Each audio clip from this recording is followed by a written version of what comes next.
जब अहले खिरत की बातों पर कुछ जाहिल शोर मचाते हों, जब बुलबुल हो तस्वीरें चमन और कौवे गीत सुनाते हों, जब चिड़ियों के इन घोंसलों में कुछ सांप उतारे जाते हों, जब माली अपने हाथों से गुलशन में आग लगाते हों, उस दौर में हम दीवानों से तुम कहते हो खामोश रहो। जिस सरकार में बैठे हुए लोगों को संविधान में निहित सेकुलरिज्म और सोशलिज्म जैसा शब्द नासूर लगता हो, और सिर्फ लगता ना हो बल्कि इसको पब्लिकली कहने की हिम्मत भी जुटा ले रहे हो, तब फिर समझ लीजिए कि खतरे बहुत बड़े हैं। मुझे गर्व है कि मैं आजादी की दूसरी लड़ाई में राहुल गांधी का सिपाही हूं। मैं उनके साथ चला हूं 4000 किलोमीटर कन्याकुमारी से कश्मीर तक कंधे से कंधा मिलाकर। कातिल ने किस सफाई से धोई है आस्तीन, उसको खबर नहीं कि लहू बोलता भी है। पर कुछ जाहिल शोर मचाते हों, जब अहले खिरत की बातों पर कुछ जाहिल शोर मचाते हों, जब बुलबुल हो तस्वीरें चमन और कौवे गीत सुनाते हों, जब चिड़ियों के इन घोंसलों में कुछ सांप उतारे जाते हों, जब माली अपने हाथों से गुलशन में आग लगाते हों, उस दौर में हम दीवानों से तुम कहते हो खामोश रहो। महज कागज के पन्नों पर उकेरी गई कोरी भावनाएं नहीं, बल्कि सच्चाई, नैतिक मूल्यों और मौलिक अधिकारों की बारीकियों पर सैकड़ों बहसों के बाद अंगीकार की गई एक मुकद्दस किताब, भारत का संविधान, जो भारत को एक संप्रभु, समाजवादी, धर्मनिरपेक्ष, लोकतांत्रिक गणराज्य घोषित करता है। हम आज यहां एक बेहद जरूरी बहस के लिए इकट्ठा हुए हैं। कानून के रखवालों की मौजूदगी से विज्ञान भवन का कोना कोना रोशन है। मैं अभिषेक मनु सिंघवी जी को और उनकी पूरी टीम को मुबारकबाद देता हूं इस बात के लिए कि इस मुश्किल दौर में इस लड़ाई का अलंबरदार बनने का जो फर्ज आपने निभाया है वो बहुत ही तारीफ के काबिल है। किसी भी लोकतांत्रिक व्यवस्था में अगर हाकिम के दिमाग में यह बात घर कर जाए कि मेरा आदेश ही है मेरा शासन, तो फिर यहां से शुरू होती है बुनियादी परेशानी। जिनके जहनों में फिल्मी डायलॉग घर कर जाते हैं, उनकी नजर में संविधान के पन्नों की अहमियत नहीं रह जाती है। साथियों, याद करिए, संविधान निर्माता डॉक्टर बाबा साहब अंबेडकर जी कहते थे कि आर्टिकल 25 संविधान की आत्मा है।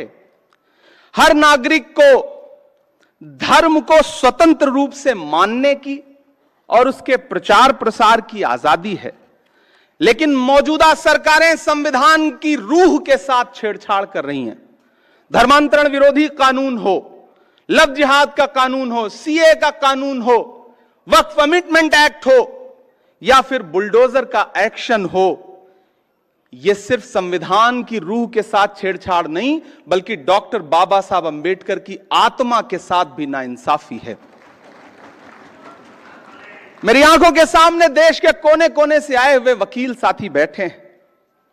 जिस सरकार में बैठे हुए लोगों को संविधान में निहित सेकुलरिज्म और सोशलिज्म जैसा शब्द नासूर लगता हो, और सिर्फ लगता ना हो बल्कि इसको पब्लिकली कहने की हिम्मत भी जुटा ले रहे हो, तब फिर समझ लीजिए कि खतरे बहुत बड़े हैं।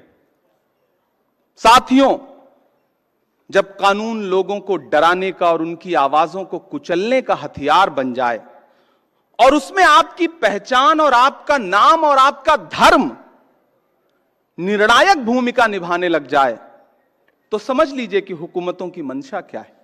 मैं अपना उदाहरण दूंगा, कहीं दूर नहीं जाऊंगा और मैं विषय पे बोलूंगा। मुझे गर्व है कि मैं आजादी की दूसरी लड़ाई में राहुल गांधी का सिपाही हूं। मैं उनके साथ चला हूं 4000 किलोमीटर कन्याकुमारी से कश्मीर तक कंधे से कंधा मिलाकर। लोग मुझसे कहते थे, इमरान साहब आप नेता बाद में हैं, शायर पहले हैं, राहुल जी पैदल चल रहे हैं, शहजादा पैदल चल रहा है। मैंने कहा, शहजादे ऐसे नहीं होते हैं, एक टी शर्ट, एक ट्राउजर, एक जूता पहन के 4000 किलोमीटर लाखों लोगों को गले लगाने वाला शहजादा नहीं होता। हाकिम तो वो होता है जो 10 लाख का सूट पहनता है और 8,500 करोड़ के जहाज में घूमता है। मैं उनका सिपाही हूं। मैं देश की उस संस्था का सदस्य भी हूं जहां कानून बनने बिगड़ने की प्रक्रिया होती है। मैं पिछले दिनों एक सामूहिक शादी में गुजरात गया था, जामनगर। बड़ा अच्छा कार्यक्रम, 51 जोड़ों की सामूहिक शादी। सारे दलों के नेता उस मंच पे मौजूद थे। मैं बच्चों को दुआएं देकर के वापस लौट आया। 4 दिन बाद मेरे साथियों ने उस प्रोग्राम का एक विजुअल था, बरसते हुए फूल थे, बड़ा खूबसूरत सा। उसमें एक कविता लगा करके सोशल मीडिया पे पोस्ट कर दी, मेरे अपने सोशल प्लेटफॉर्म पे। आपको जान के हैरत होगी कि इतनी संगीन धाराओं में मेरे खिलाफ जामनगर की पुलिस ने मुकदमे दर्ज किए कि मुझे लगा कि मैं तो कोई बहुत बड़ा अपराधी हूं। हमने हाईकोर्ट का दरवाजा खटखटाया। 55 मिनट बहस सुनने के बाद हाईकोर्ट अहमदाबाद के माननीय न्यायमूर्ति जी ने कहा कि इसमें तो सिंहासन के खिलाफ कुछ कहा गया है, इसलिए पिटीशन खारिज। हमें माननीय सुप्रीम कोर्ट की चौखट पे आना पड़ा और धन्यवाद कि इमरान प्रताप गढ़ी बनाम गुजरात सरकार के केस में माननीय उच्चतम न्यायालय ने जो फैसला दिया है वो एक नजीर बनेगा। मैं माननीय उच्चतम न्यायालय का आभार प्रकट करता हूं।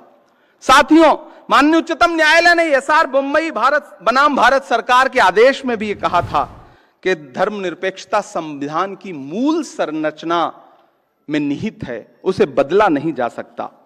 अब जब पुलिस थाने टॉर्चर चैंबर में बदल चुके हों, मैं बहुत जरूरी बात कह रहा हूं, अब जब पुलिस थाने टॉर्चर चैंबर में बदल चुके हों, जब पुलिस मशीनरी अपने आकाओं के लिए पर्सनल आर्मी की तरह व्यवहार कर रही हो, जब पुलिस एनकाउंटर मेडल हासिल करने का जरिया बन चुका हो, जब राज्य सरकारें लोगों के आशियाने उजाड़ करके अपना वोट एकजुट करने के प्रयासों में लगी हों, जब जालिम बुलडोजर किसी के लिए शौर्य का प्रतीक बन चुका हो, तब यह बहस और जरूरी हो जाती है कि देश धर्म से चलेगा या संविधान से चलेगा। साथियों, मैं अंत में आपसे बस इतना कहना चाहता हूं, कोई लंबी तकरीर नहीं, कि मौजूदा हाकिम के काम करने का तरीका बड़ा अलग है। पहले वो अपने कारिंदों के जरिए दुष्प्रचार करवाते हैं, फिर खुद बाहर निकल करके उन्हीं चीजों पर उनकी विशेषताओं का बखान करते हैं।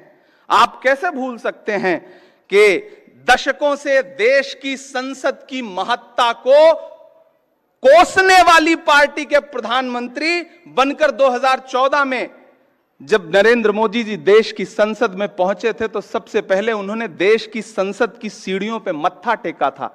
याद है आप सबको वो मंजर?